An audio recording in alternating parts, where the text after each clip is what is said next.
American Pacific Islander Nurses Association of Nevada presents Healthy Mondays with Apina of Nevada. Start the week healthy and right with interesting conversations on living a healthy lifestyle. And now, your Healthy Mondays host, Dr. Marife Aczon-Armstrong.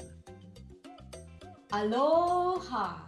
Good evening! Magandang gabi po sa inyong lahat. Maraming salamat sa inyong pakikinig at pagtangkilik at patuloy na pagsubaybay sa aming programa, Healthy Mondays.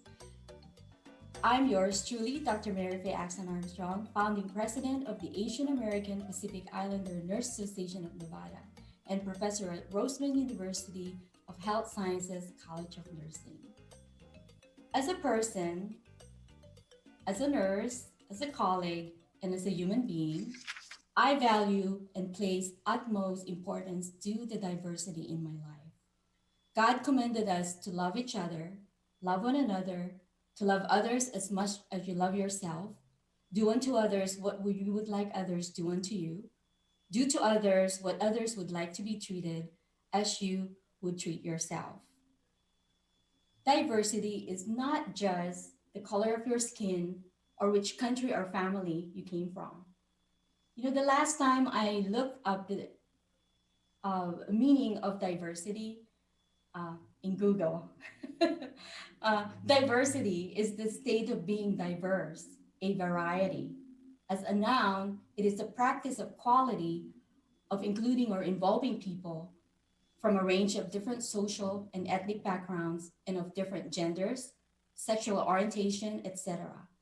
And to use diversity in a sentence, equality and diversity should be supported for their own sake. And there are four types of diversity: internal, external, organizational, and worldview. And you should aim to represent them all. Here's another meaning of diversity in simple words. Diversity is differences in racial and ethnic, socioeconomic, geographic, and academic professional backgrounds, people with different opinions, backgrounds such as degrees and social experience, religious beliefs, political beliefs, social orientation, heritage, and life experience. So in honor of diversity in its true meaning, on behalf of Apina of Nevada, I would like to celebrate February 2021 as the Black History Awareness Month. And we are honored to welcome our special guests tonight, Dr. Faye Gary and Dr. Dylan Wint. Good evening to both of you and welcome to Healthy Mondays. Thank you, and good evening to you as well. Good evening. Thanks so much for having me. Well, hi, Dr. Gary and Dr. Wint. Well, Dr. Dylan Wint, MD, is the Director of Education at Cleveland Clinic Ruvo Center for Brain Awareness, Brain Health here in Las Vegas, Nevada. Dr. Wint has been our guest here at Healthy Mondays and he shared about his expertise and experience about brain wellness. So welcome again to Healthy Mondays. And Dr. Faye Gary, is the chair of the Medical Mutual of Ohio Kent W. Clapp and professor of nursing at Francis Payne Bolton School of Nursing at Case Western University in Cleveland, Ohio. I have known Dr. Gary for at least 15 years when I was aspiring to be a nurse scholar for the Minority Fellowship Program at SAMHSA, and that's where we met. And I finally got to see Dr. Gary again, even through virtual meetings. So welcome to Healthy Mondays. It's my pleasure to be here. Thank you. You're welcome, and I'm so honored. Would you like to say a few words at this time to our listeners, Dr. Gary? Yes, well, I would say that I would commend you for celebrating Black History Month and also the necessity to celebrate all groups of people in our great nation, to include Asian Pacific Islanders, First Nation people, Hispanics, and others. I think it is insightful that you and your group would spend some time to focus on the lived experiences of people of color. And during this particular month, it's Black History Month. Thank you for that kind of insight and that type of sensitivity. It's our pleasure. Thank you, Dr. Gary. Dr. Wint, would you like to say a few words as well? I don't know what I could possibly add. I would just second and reinforce Dr. Gary's comments that it's really important that we connect in ways that celebrate and explore the diversity of our various communities. Understanding and building bridges is the only way that we are going to move forward, whether it's in medicine specifically or in any other area of society. Well said. Thank you, Dr. Wynn. So, Black History Month is an annual celebration of achievements of African Americans and a time for recognizing their central role in the United States history, also known as African American History Month. The event grew out of Negro History Week, the brainchild of noted historian Carter G. Woodson and other prominent African Americans. And since 1976, every US president has officially designated the month of February as Black History Month. Other countries around the world, including Canada and United Kingdom, also devote a month to celebrating Black history. And the Black History Month 2021 theme, Black Family Representation, Identity, and Diversity. It explores the African diaspora and the spread of Black families across the United States. So tonight, I would like to celebrate Dr. Gary and Dr. Wind by asking them the questions I have prepared. And they know these questions, so we can compact our discussion within the 30 minutes or a little bit more for our episode tonight. So the first question is, how do you identify yourself, African American, Black, mixed race? And did this identification change over time? And is your cultural identity important to you, and why? Maybe you can start with Dr. Wint. Do you want it to start? Sure. I identify as Black, African American, and Jamaican American. Um, African American was not a term that was commonly in use when I was growing up, but I think it was in my teenage years that it started to become more commonly used. And I think it's an important term that reflects a cultural heritage of people who have come from Africa. And as you mentioned, there's a full diaspora of Africans all over the world, and African descendants. And one of those places is America. So I think African American is a very adept term, an appropriate term. And then Black refers to, of course, the darker skin, and may not be as useful a term in describing our culture, but it it does have an important historical legacy, and I don't have any problems with identifying as or. Okay. Well, thank you, Dr. Wint. Dr. Gary? Yes, I would just add to Dr. Wynn's wisdom. Um, when I was growing up in the Deep South, where Jim Crow prevailed, and it still does, but it has a different perspective, we were referred to as colored. So these terms have evolved over time. We were colored people, and later we became Negroes. And from Negroes to Black, and eventually African American. And yet these terms were thrust upon us. We did not have the capacity to define ourselves. And Dr. Wynn is correct. It was about in the 1980s when the term African American began to be used, and that was coined basically by Black people, Black leaders. And the thinking behind that was that Black people too have a home. And so the African piece was affixed. We are not people who do not have a home, even though we don't know about our home and there is no connection to our homeland, but we do have a home. And so these terms have evolved, and I can clearly recall that depending on the era within which one lived, people preferred certain terms over others, such as older Americans would prefer to be called colored. Some other people in my community would prefer Negro. Now, I think most people would accept either Black or African American. I think both terms are important They communicate the struggle, whatever that concept is, the struggle and the worldview is communicated. I'd just like to also add that Black people, as Dr. Went said, are all over the world. And the first slave ship went to Brazil, to Salvador Bahia. And so Black people are all over South and Central America, all over the Caribbean. Dr. Went is Jamaican. But that group came the same way I did, and that is through Salvador Bahia on slave ships. Wow, thank you, Dr. Gary. You kind of covered the next question. So the next question is, what are your thoughts about the state of African Americans slash Black people today and in the future? And I think you touched upon a little bit with that. Dr. Wood, do you wanted to answer that? Well, I would say that in the United States, there's still a long way to go for African Americans to gain true equality.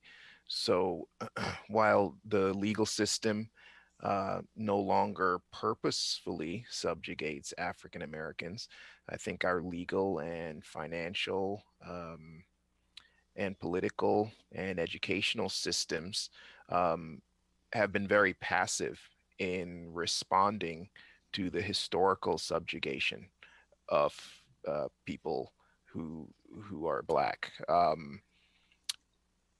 In order for us to reach equality, the response can't be passive. It has to be an active response. And so, although I think that we have come a long way, much of it, I think, forced upon America by African Americans as well as allies in other communities, including the Asian Pacific Islander community.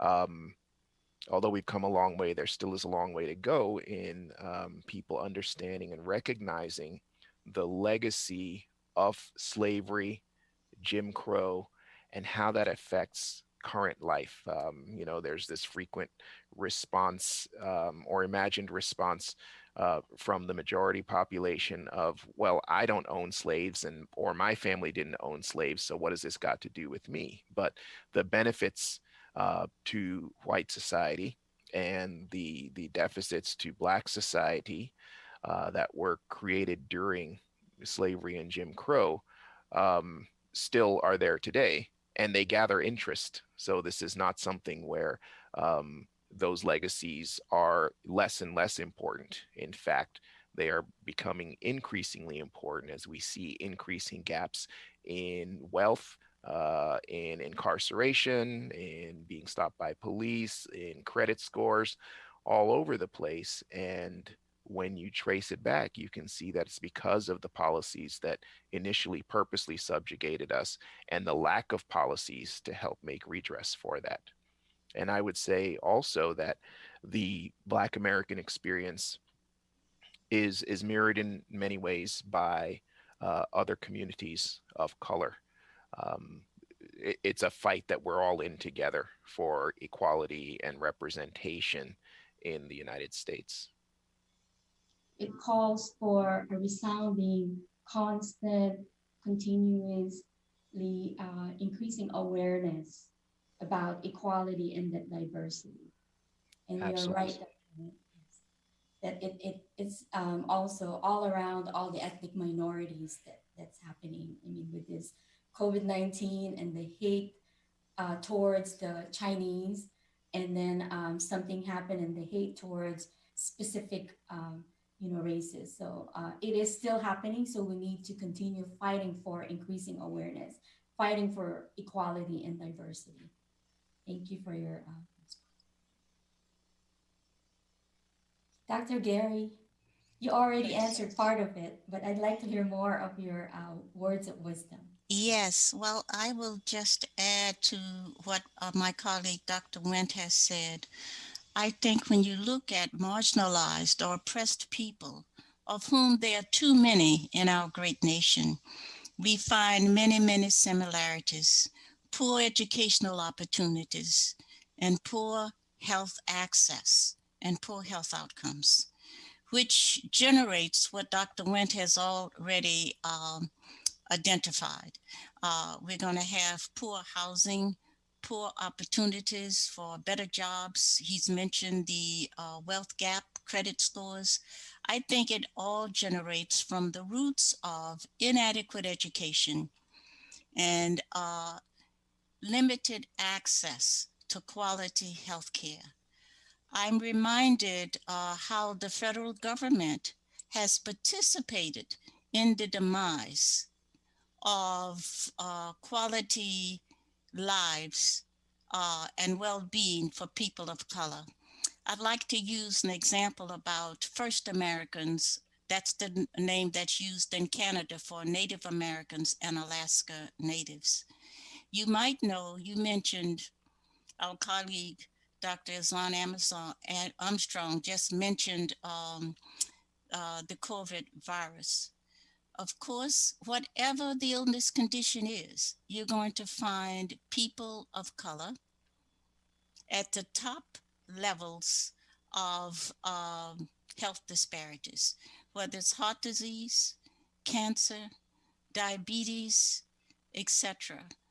And that is because structural racism has developed a blueprint that is designed to produce poor outcomes, early deaths, and more disabilities for people of color. Back to my situation about Native Americans, I did a presentation and I found a piece of information about the Navajo reservations. The largest reservation in the United States is Navajo. It's down, it covers borders 4 states. But the CDC guideline says that in order to prevent the spread of the COVID, one must wash their hands for about 20 seconds with soap, and it gives diagrams.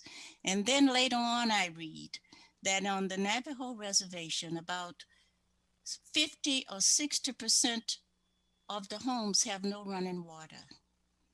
Now, to me, that's a cognitive disconnect, and it also manifests the kind of indifference that our policies, our laws, our practices have manifested against people of color. I think that's a blatant example. And so should it be a surprise that COVID is rampant and killing people who are Native American, Hispanic, Black American? And I think we need to address those systemic issues and be relentless about it and hold people accountable. But you see, you can't hold people accountable well enough if the education is not understood and one cannot make lucid arguments or know how the systems work. And I think that's a part of what people of color experience. Do we have the tools and manifestations to improve and advance our plot within the context of the framework that has been provided? Yes, very true and well said, Dr. Gary. We're enforcing all of these rules and regulations, but we're not providing them with tools to exactly follow those rules and regulations.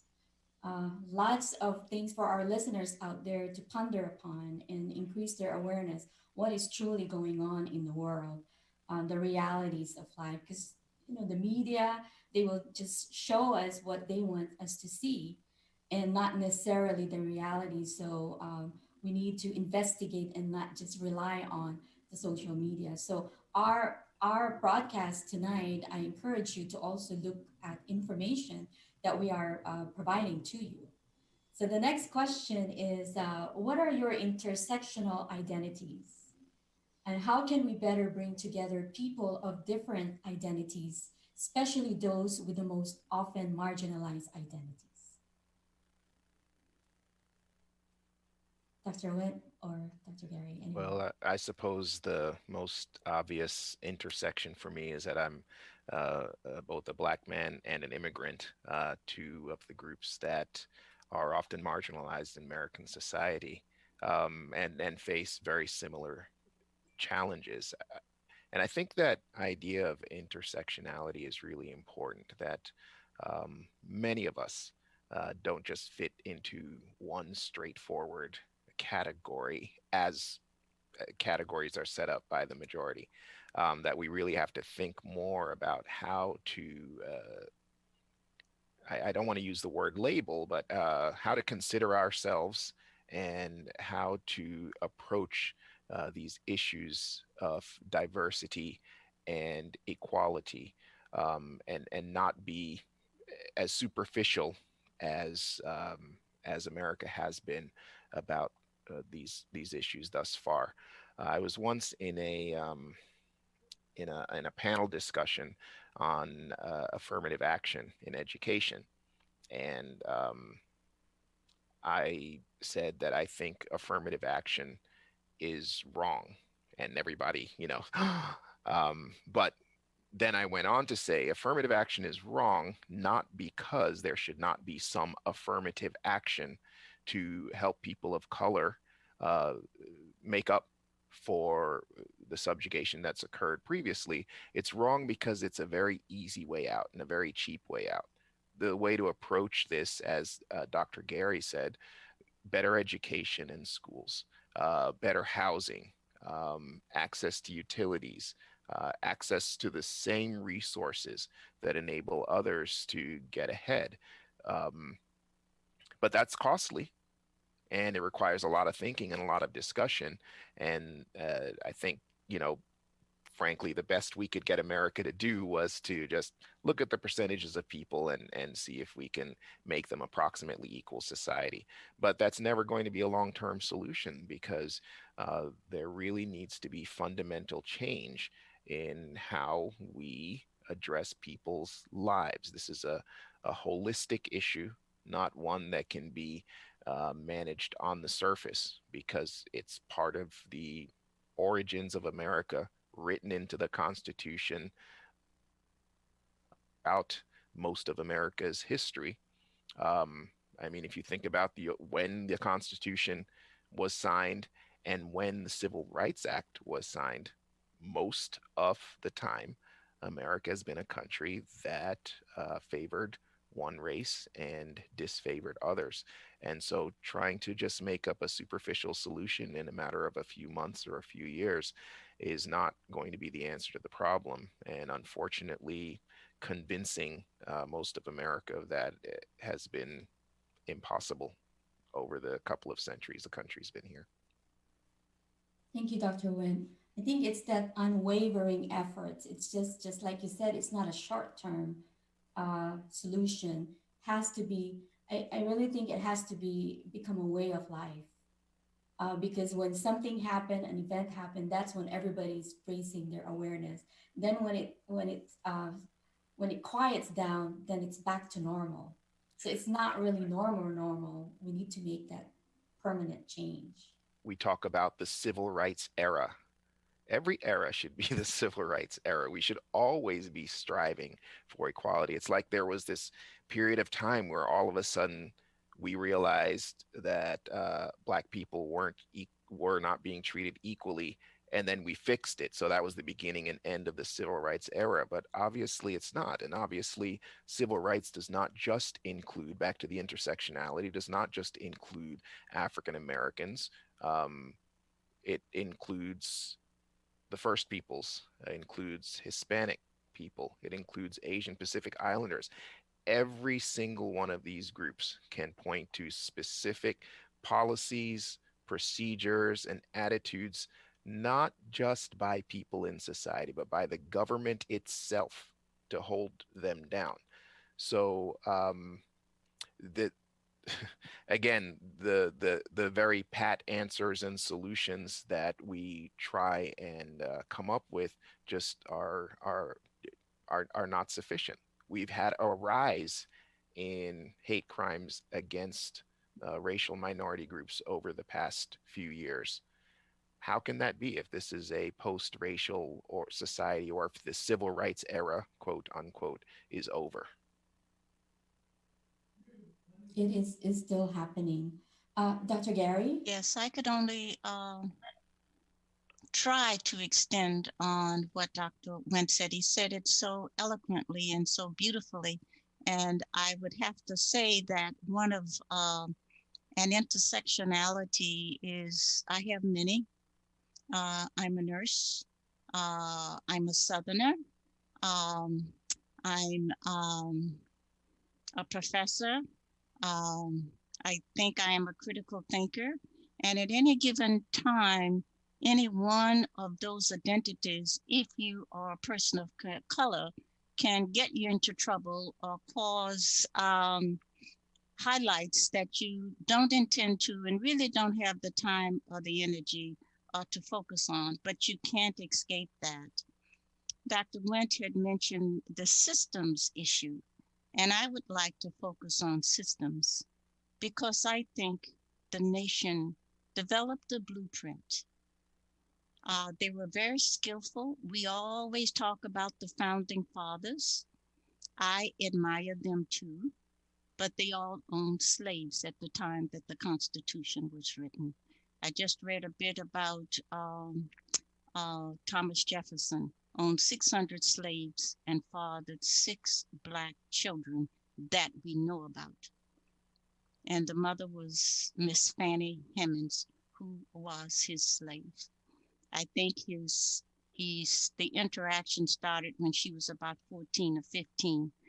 In today's rules and regulations, there would be some response if known to that. But the systemic racism and the blueprint that was developed by our forefathers and those who followed has produced, I think, what was intended. So when people act surprised, my query is, do you know anything about American history? Do you know anything about the first Americans? Do you know anything about how the lands were distributed after they were taken and Native Americans were forced to other places? How was that land distributed? How much did people pay for it? Who made all of the guiding principles? And of course, people like Dr. Went and me and our forefathers initially were not even considered to be human. So unless we can address these structural, systemic policies that have produced a blueprint that we act as if we don't know how to respond to, we will continue to do what Dr. Wentz said, and that is we'll patch it up with affirmative action, or we'll patch it up with having a training program for all of the CEOs. But unless we address the root causes, America must become the nation that it was dreamed to become. And unless we can provide equity, human decency, and equal opportunities for Blacks or African Americans, for Asians, Hispanic, Native Americans, poor whites, it will not become the great country that it has the potential to become. And I think people sometimes describe America as the great experiment. And I agree and say that we need to go back and we need to review its purpose, its specific aims, and its methodologies. And hopefully this time we'll get it straight. Thank you, Dr. Gary. Excellent point, Dr. Gary. Something just occurred to me as you were speaking, which is, we often say the system isn't working, the system isn't working. What you've pointed out is that the system is working. It's working exactly as it was intended to work. And that's why it's the system that needs to be changed, not patches that need to be put on it. Absolutely. And I think we have to acknowledge that the system, the blueprint that was developed, is working as planned. And that's where we have to begin. That's where the truth and honesty begins. Yes, it's interesting that I'm writing a part of a book chapter, and everything that's coming out of this conversation is just like, oh, okay, that's what I found out also. the structural racism and a lot of other articles that's pointing into the system has to be revamped because, as Dr. Nguyen is saying, it was created and meant to work this way, but it is not really for the purpose of correcting what it's supposed to correct. What it So created. it It needs, needs to correct what it created. yes. And then moving away from, I know that our identities are important, moving away from the population, but looking at the environment where we're putting that particular population into to make some changes. Oh, so the last question, the read is too long, but racism is often interpreted as one individual acting with prejudice towards another individual on the basis of race. But history, as we have been talking, and I'm so blessed to have both of you with all your wisdom and experiences, life experiences, that history teaches us that racism is not only individual, but also institutional. And racism is built into the foundation of the United States from the early days of colonization and slavery, as we have been talking from the beginning. Today, it operates in education, as Dr. Wint is talking about, policing, healthcare, housing, as Dr. Gary has been talking about, and even food policy. When defining racism, why do many people ignore institutional racism? And how can you challenge institutional racism today? That's a very, um, what word would I say? Um, I don't know the word that I wanted to say, but it's big. Dr. Gary, do you want to address that? Well, how do we challenge racism today? I think, first of all, we need to acknowledge that it exists in every level in our society, at the individual, the family, the community, the local, state, national, and international levels. We will find racism, and we will find themes of white supremacy that have been promulgated across the world. Now, if we want to go to a micro level, we can talk about individuals. And I think probably in colleges and universities and health systems, I would say that probably the most activity occurs around individuals. And we have training programs for individuals, et cetera, et cetera. Now, I think that's good. I'm back to Dr. Wentz' position, and that's a Band-Aid for a larger problem. Unless we can have levels of influence that would include all of the domains within which we live. And we have not mentioned religion, but I think we need to add religion to it also. Because if you look across the world community, we will find that colonialism was alive and well, based on superiority of some nations coming in to provide enlightenment for some, and others it was strictly to exploit the resources. And many times they came in the name of religion or in the name of spirituality, and other times it was not cloaked under anything. But I think we must also include religion, because religion and its doctrine certainly has supported in many ways the issue of racism and white supremacy across the world community. That said, I would also say that some of the religious institutions have been the most assertive and continuous with regard to unraveling what this nation has created, not only in the United States, but across the world. And I want to emphasize across the world, because if you go to countries in Africa, if you go to countries in South America, you can see remnants of white supremacy in all of these countries, India, et cetera, et cetera, et cetera. Dominance, we called it colonialism. But what was the notion? What was the intent? And again, those were blueprints. It just didn't happen. People planned and implemented those plans. And some of the outcomes were on target and some of them missed target. And for the missed target ones, I say thank God. Wow. Thank you so much, Dr. Gary, for your insights with that. And as you were talking, it came in my mind about when you're talking about colonism and exploitation. The first thing that in my mind, because I'm from Hawaii, the native Hawaiians, and part of the things that I'm working on speak of that and how um, the people who discovered the islands and brought their diseases and wiped out almost the majority of that population, bringing in the medical, the contagious diseases that they are not immune to. So there's so many things that we can cover about our topic tonight. Dr. Wynn, would you like to address that last question? You brought up a good point about colonialism. If I walked into your house and just sat there, would you call it me discovering your house or me invading your house?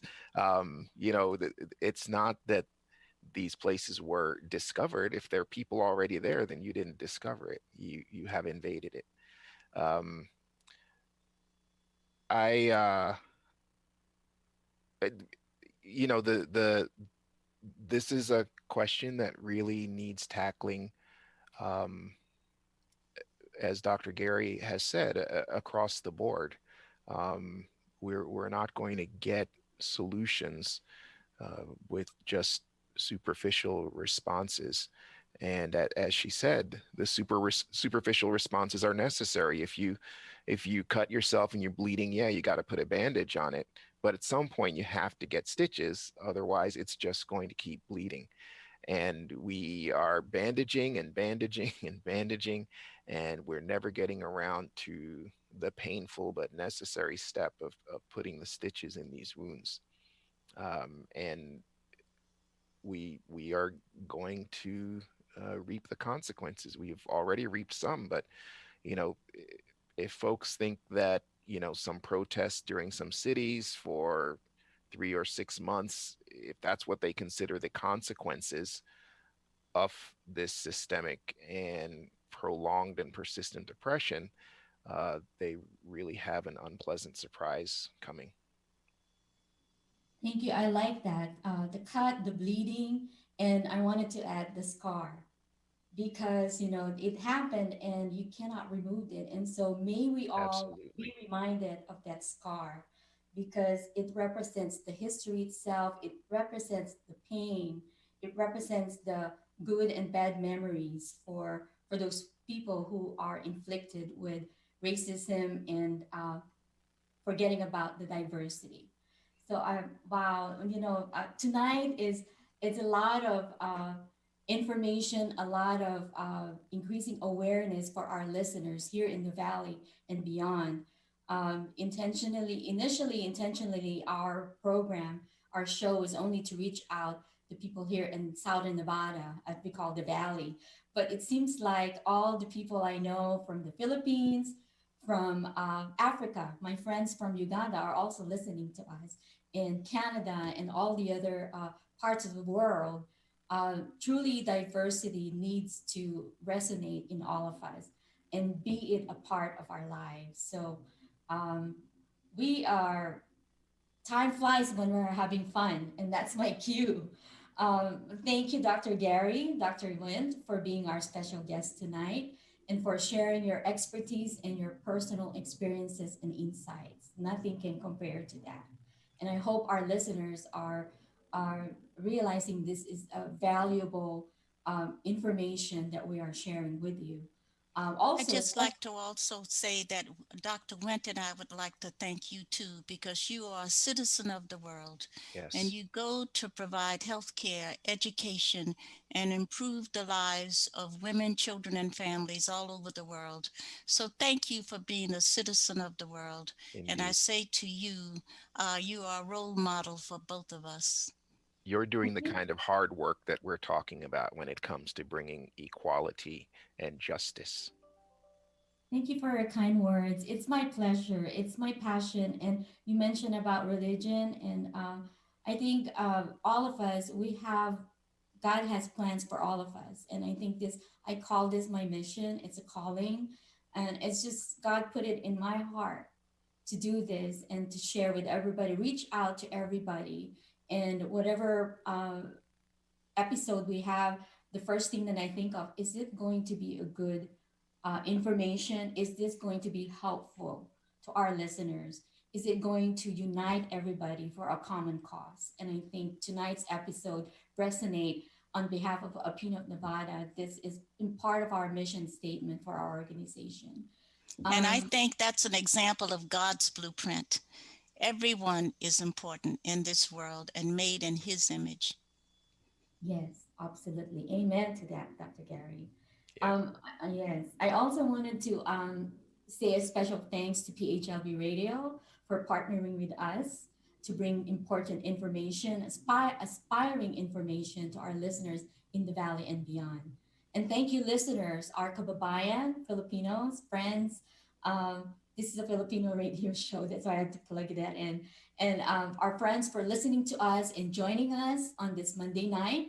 Stay safe, continue to follow rules and regulations surrounding COVID-19 global pandemic. This too shall pass, but you have to do your part in this. And okay, this is my signature goodbye. So remember, every Monday is a healthy Monday. Aloha. The Asian American Pacific Islander Nurses Association of Nevada has just brought you Healthy Mondays with Apina of Nevada.